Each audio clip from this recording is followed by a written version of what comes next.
रोशनी ही रोशनी है 400 जो 400 ইশকি है ये ইশকি है যে মান্দার মুখটা দেখলে মন মেজাজ খোমাটা এত গরম হয় মানে এটা চিলে আইছি তোর মুখটা এরকম মান্দার মতো করে রাখছিস কিসের জন্য আরে কিচ্ছু না ভাই, তুই গান গা।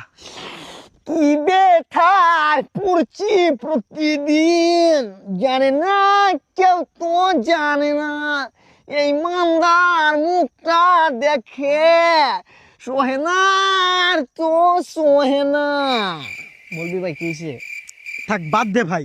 ভাই আবার আবার বলতো ভাই বাদ দে। ইস এতদিন বন্ধু থাকতে আজকে কিন্তু তুই ভাই ডাকছ তুই যে ইয়ার আমি কে ভাই মিলে চাল মিলে ডাল মিলে ভাই রে ভাই তুই আমার ভাই ডাকছ না রক্ত সম্পর্ক পড়ো না তোর আমি এখন ভাই বানাইলাম যা তোর কিন্তু এখন বলতেই তোর যা দায়িত্ব আছে না আমি পূরণ করব বাদ দে। আরে তুই আমার ভাই বলছত না সমস্যা নাই। ভাই বলছত না তুই বাদ ভাই বলছত তুই ভাই বলছত আমারে 5,000 টাকা দে। তোর ভাইরে ফোন দে তোর আপন করবে আছে না ভাইরে ফোন দে আমার তো ভাই নেই। তাহলে তোর বাপরে ফোন দে বাপের কাছে খুঁজছিলাম, উষ্টা মেরা বাগাই দিছে। তাহলে আর বাদ দে তুই না আমার ভাই। ধর বেটা আমি তোর ভাই গেছি আমি তো তোর দুলে ভাই কোন দিকে কয় কি রে?